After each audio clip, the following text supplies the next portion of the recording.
And good afternoon to everyone. I'm glad you could join us today. And today's topic, we're continuing on the seismic stratigraphy segment of the overall course, and we'll be talking about seismic facies. So I'll define what that is and show you some examples of how we use it. The images on the title slide are ones that will appear as the lecture proceeds.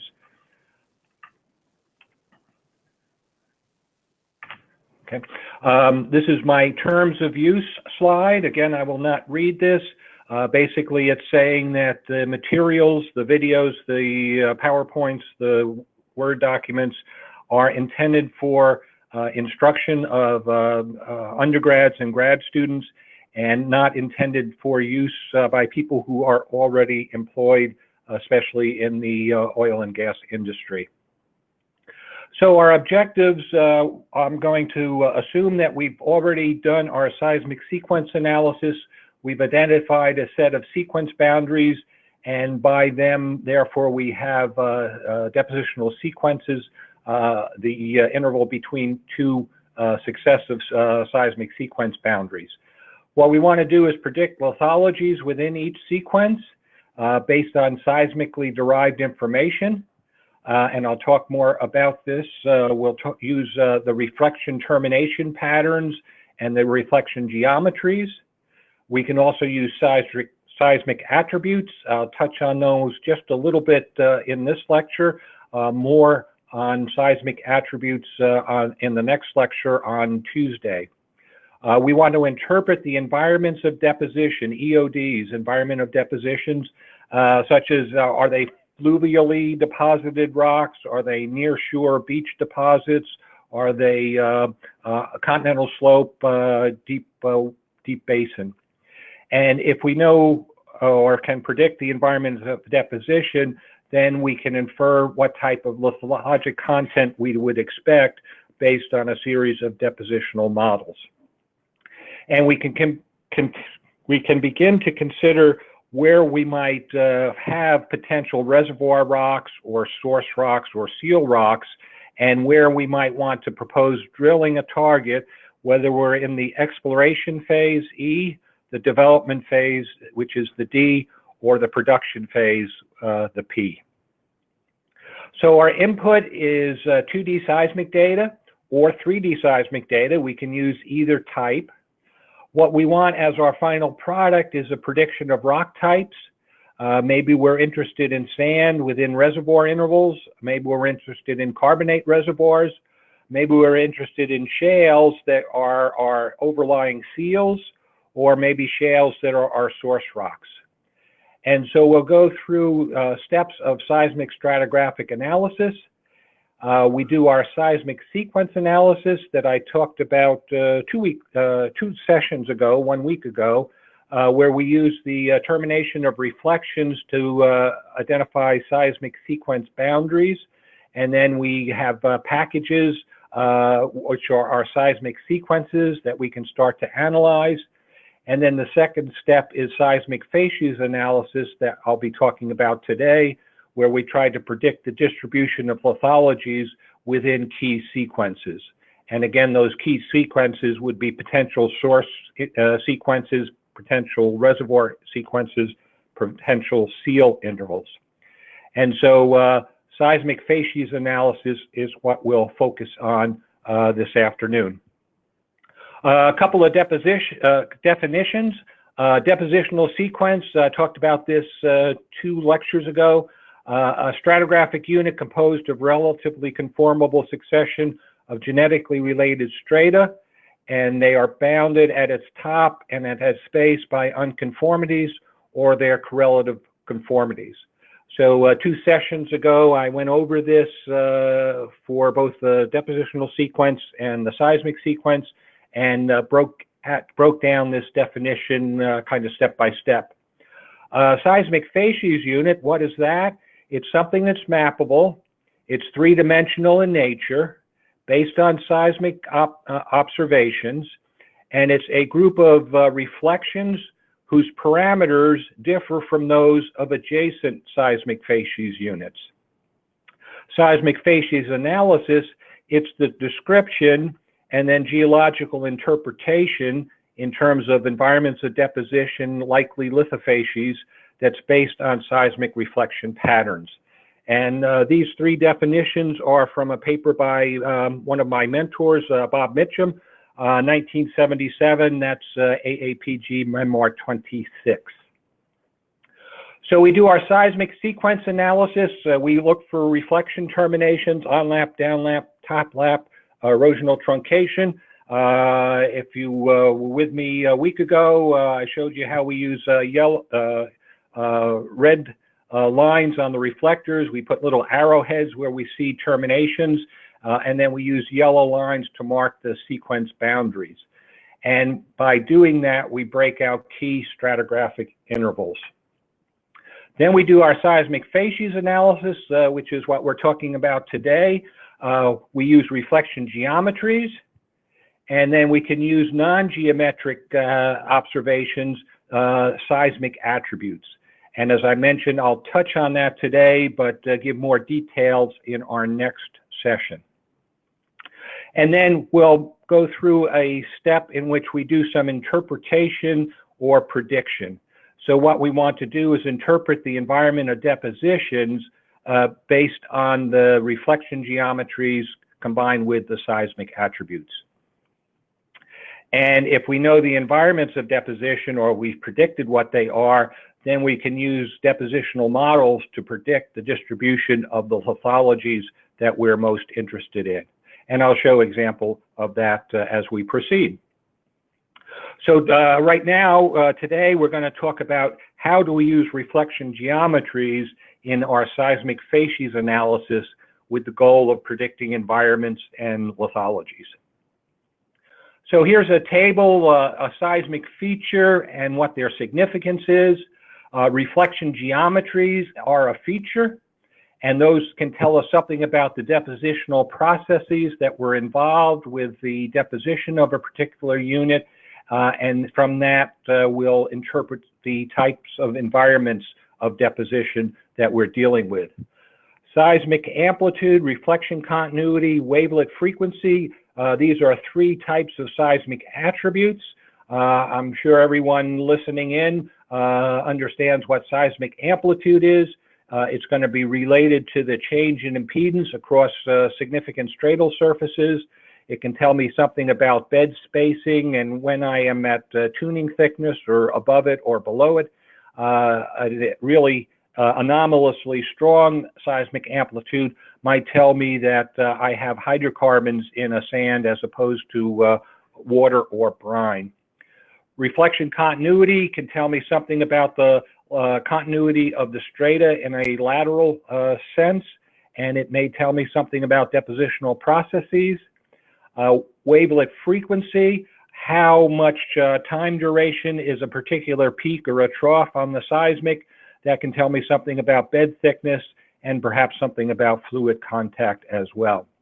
So we'll talk next session more about the seismic attributes and how we use those. Let's focus in just on the reflection geometry for today. So what we're going to do is we're going to make some observations, and we're going to post those on a base map. And what we use is referred to as the ABC method. This is something that was published by George Ramsayer in 1979. And this looks like an equation, quantity A minus quantity B divided by quantity C. And this isn't really an equation, it's more of a template. It's a way for us to record our observations. And if we use a standard template, then if I do an ABC map, let's say I did one 15 years ago, and somebody digs it out of the files at Exxon, they will know what sort of observations I was making because we all use the same template. The A term in this template is the termination pattern at the upper sequence boundary. And so there's three possible values for A. It can be truncation or erosional truncation. It could be top lap, or there could be no discordant relationship. The reflectors could all be parallel to the boundary, and so that's what we refer to as concordant. The B term is the termination pattern we see at the base of the sequence. And again, there's three possibilities there. We could see on-lap terminations, we could see down-lap terminations, or we can see no terminations or concordance. And if you missed the lecture last Thursday, then I would refer you back to that, where I talk about and define on-lap, down-lap, erosional truncation, and top-lap. And then C is the internal reflection pattern or geometry. And here are a few examples. All the reflectors could be perfectly parallel. They might be close to being parallel, subparallel. They might be divergent. They might be mounded.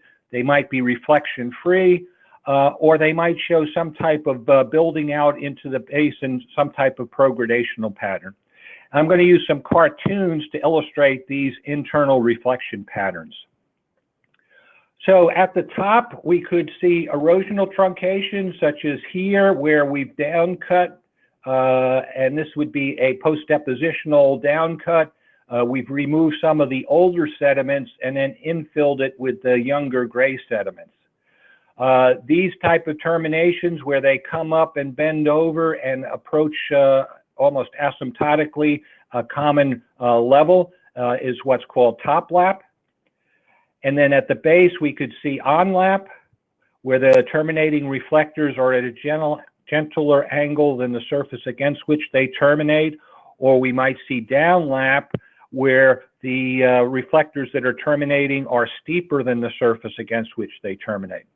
So the A term would be what we see at the top, erosion, top lap, or no evidence of an angular change, concordance. The B term in my template, on lap, down lap, or concordance. And for the internal reflection pattern, I have this little table here. The reflection patterns might look stratified to me, so showing me something of the stratal units and how they're laid into a particular sequence. Or it may be that they don't show me any stratification. And so let me start with the unstratified first. It could be that all the reflectors look chaotic and there's no real rhyme or reason to them. That could be because the stratigraphy is all broken up by either depositional or structural processes. Or maybe there are no reflections. It's an area where I get very little impedance contrast, and so it's reflection free. Going back, if it looks like it's stratified, it might be a simple stratification, parallel or subparallel or divergent. The next slide, I'll show little cartoon examples of these three. It might be some type of a progradational pattern where the sediments are infilling a basin.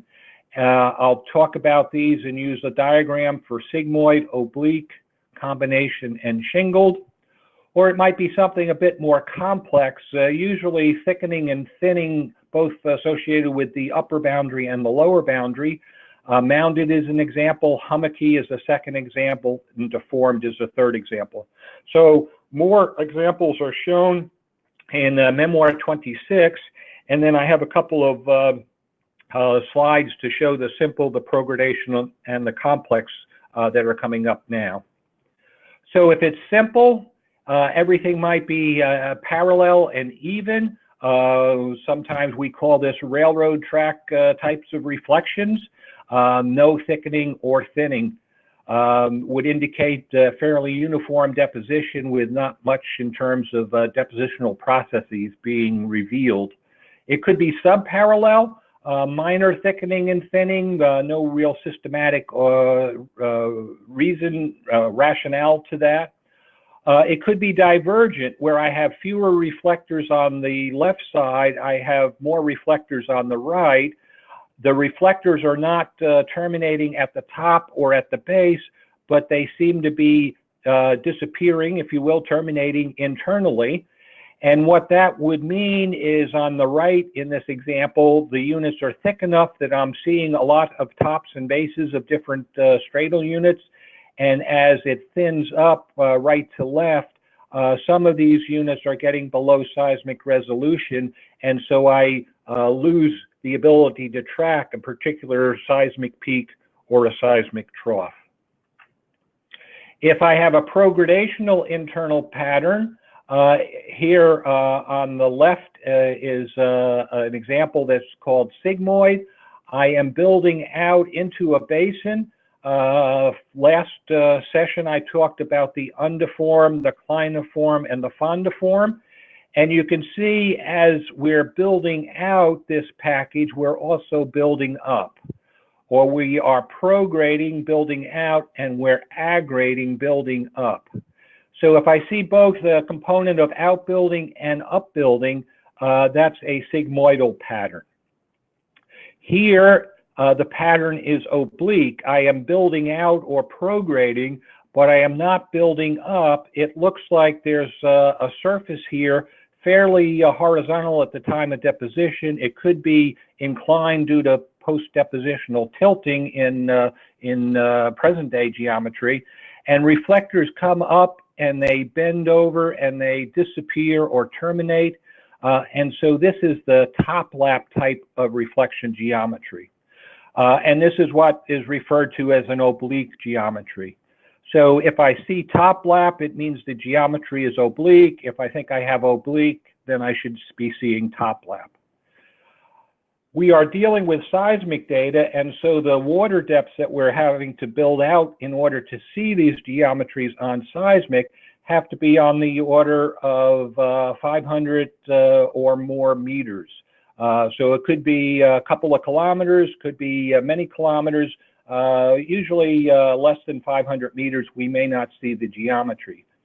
If we are building out on a relic shelf and we don't have more than 500 meters of water depth, then we may see reflectors that are dipping basinward, but we don't really see a good pattern. We may see top lap and down lap. And so if it's a thin interval that looks like it's building out, instead of calling oblique, we call it shingled. And then the complex, maybe the easiest one is if we have a mound.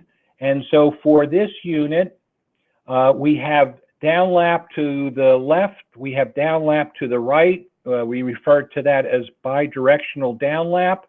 The unit from here to here is thin, it thickens up, we get extra reflectors, and then it thins down.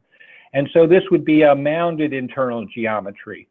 That could be a carbonate mound, it could be a deep water fan mound, or there might be another reason why we might have a mounded geometry.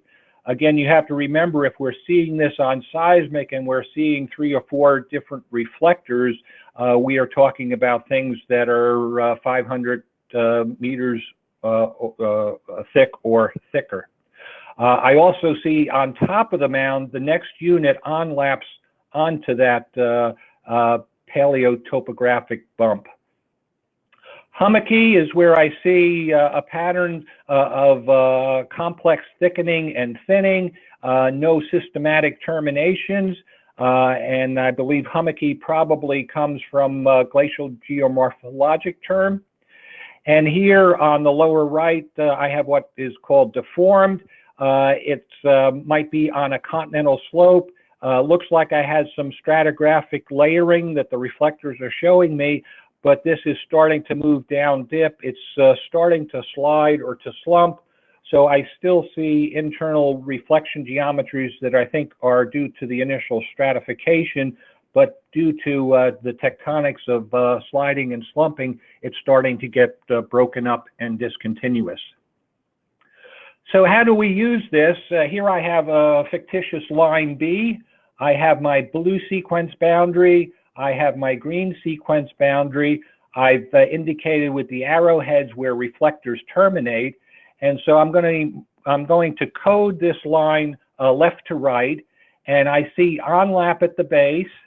I don't see any terminations at the top. And it looks like everything internally is parallel. So in my ABC template, I have concordant at the top, onlap at the base, internally parallel. And it looks like that code is good until I get to about this point where I start to see some top lap. So in this region here, there's top lap at the top. It's concordant at the bottom. And if that is top lap, then this is an oblique type of progradation. As I look further along the line, oblique progradation does make sense. That code is good until about this position where I start to see downlap. So the concordant is no longer applicable. Now I see downlap. So if I was doing this live, I'd ask you to tell me what the next code is, but I will just tell you what it is. I see top lap at the top. I see downlap at the base, and internally I'll call that oblique progradation. That code exists or is valid until I get to this point, and you'll notice this would be the paleocontinental slope. So this is the paleo shelf margin. Now it's concordant at the top, no terminations, downlap at the base, and you could call this parallel or you could call it oblique. The actual terms that we use in the ABC template is not as important as once we put them on a map and we make an interpretation. So it's the interpretation that's important, not necessarily that we have total agreement on how to code some of these units. And then the next and final code, concordant at the top, concordant at the base, and parallel. Somebody might say maybe it's divergent or convergent if you prefer that term. So each line is subdivided into seismic facies units using this ABC template as a way to record those observations. And all the information that we're gathering here is based on reflection geometries. So the better the seismic data processing, the clearer the reflection geometries are, the less broken up by noise and other artifacts, the better our ability to capture the correct geometric information. So the next step, here's line B, and here's the first seismic facies, the second, the third, the fourth, and the fifth. I can look at line C, and I can see the ABC codes, and so I can almost picture what's happening on line C from the beginning to about shot point 17, and 17 to about 23, and from 23 out to 38. And there's a lot of similarity between the codes. And then I could code line A, and let's look at the intersection of line A and line B. Here I say on A it's concordant, concordant, parallel, but on B I call the top lap concordant, concordant, and oblique. And so there's some differences there, and your first impression might be that I've gotten something wrong. But if you think of a prograding unit, we have the possibility of having different geometries if we're looking at a depositional dip orientation versus a depositional strike orientation. So let's think about the Mississippi Delta off of Louisiana. If I'm running north-south, I might see top lap concordant oblique. But if I run east-west stratigraphic strike section, although the reflectors are building basinward, when I am in a strike orientation, they may look parallel. So the fact that A says parallel and B says oblique is not a contradiction. Actually, it's giving me valuable information in terms of which is the strike orientation and which is the dip orientation. So my next step is to do a facies synthesis to see if I can make some sense out of these patterns. And so here on the west, I have mostly concordant, onlap, and parallel. It's thinning by onlap, and so I could say overall this is a wedging up dip. The yellow shows a zone of progradation where I have top lap, down lap, oblique as the main type of geometric information. Where I stop having top lap at the top, I start having concordant at the top. That would mark the shelf margin at the end of the deposition of this particular sequence. So this with the brown cross bar would be the continental slope. And then the gray on the far east is concordant parallel. I could call that a sheet. And so this is where it becomes more important that we get the interpretation, the synthesis correct in terms of the geometry. And then based on those geometries, I can start making predictions that on the west it's non-marine, or another way of expressing it would be fluvial. The yellow would be marginal marine, where I change from top lap at the top to concordant. That would be the start of the paleo slope, so the upper slope to the lower slope. And then the concordant parallel sheet, basinward of the progradation, that would be the basinal depositional environment. So now I can think of a facies model. Here I have a prograding delta. The yellow is delta front sandstones. The kind of olive is delta front siltstones. The green would be pro-delta shales, and then the gray would be offshore clays. And so I can take my geometries, use this facies models, and then predict the likely types of lithologies that I would see. So let's say I was going to drill a well in this location. I could say, based on the geometries and my depositional model for a prograding delta, that this is a likely stack that I would see vertically if I drilled through this part of this depositional sequence. And so more shale prone at the base with a few thin sands. The sands thicken, the shales decrease in importance, and I get into more of a shallow water, proximal channel filled crevasse splay type of deposits. So the seismic doesn't allow me to get this type of detailed information, but I can use analogs,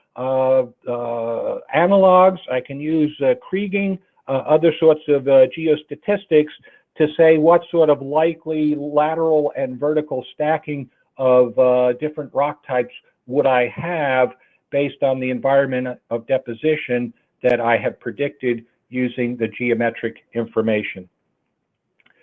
So the exercise that goes along with this lecture, you can do that if you please.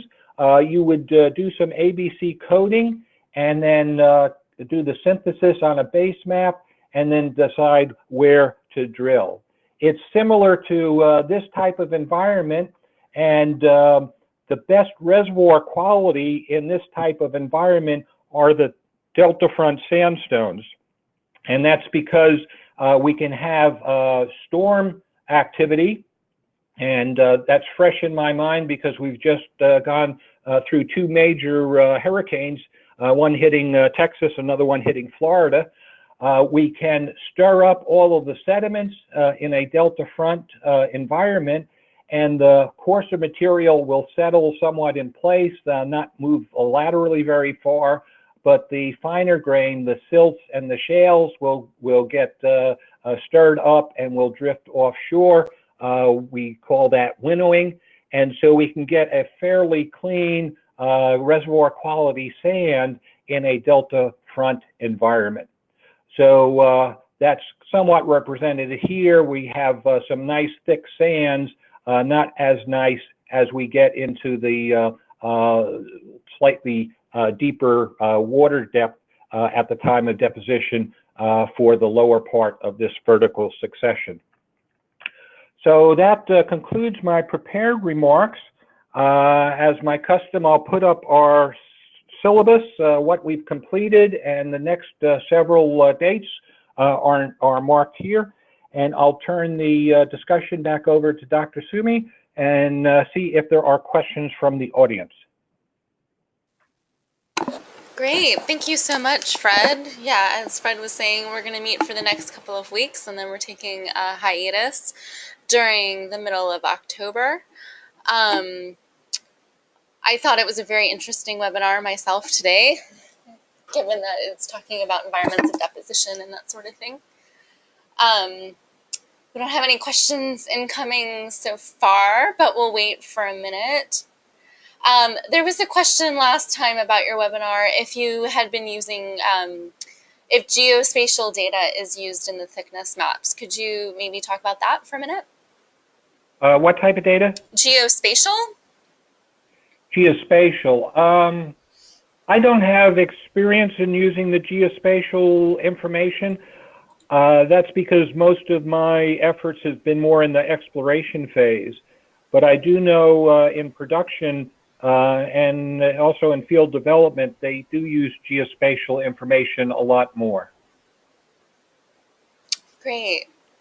So if I go back, this is somewhat geospatial information. I see, go back some more. I see geometries like this. I'm saying that this is likely where I might have delta front sands. What sort of vertical stacking might I have there? And so I could use well data, core data from similar basins in that type of a geometric pattern, or I could use some geostatistics to try to come up with multiple realizations as to what sort of vertical stacking I would expect. How thick might the sands be? How laterally extensive might they be? How interconnected might one sand body be with another? Great, thank you. We have a question from Guillaume.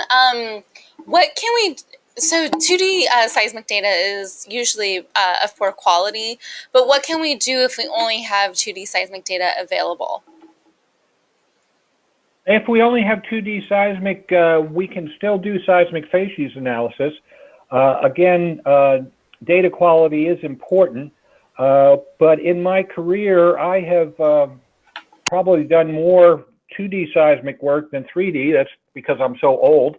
And I made quite a few seismic facies maps and lithology predictions for exploration wells based solely on 2D seismic data.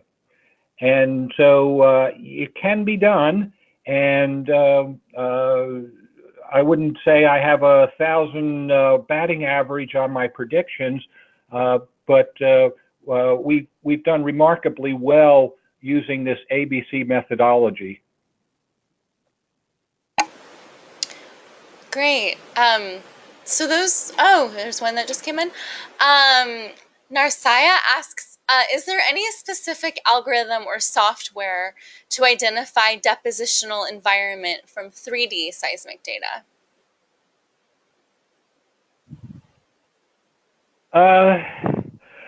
I have seen some software that tries to replicate what I've been talking about today, and more so what I'll be talking about on Tuesday with seismic attributes.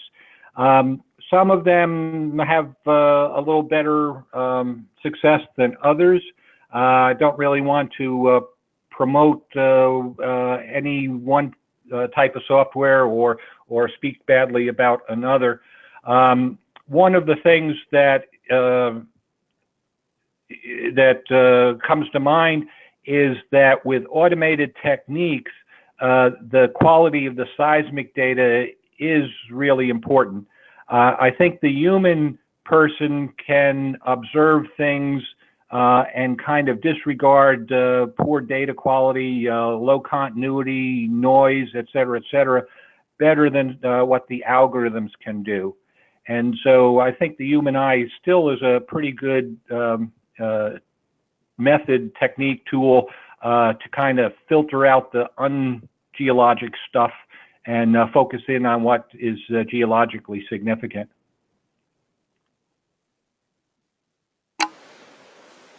Great, thank you. Those were all of the questions that were entered in. So thank you so much, Fred, for your webinar presentation today. And we'll be back here on Tuesday, September 19th, at 2 p.m. Eastern Standard Time to discuss seismic attributes. So see all of you then. All right, thanks. Take care, everyone. Hey, thanks everyone, and have a good afternoon. Great, you too. All right, bye, everyone. Okay, bye-bye.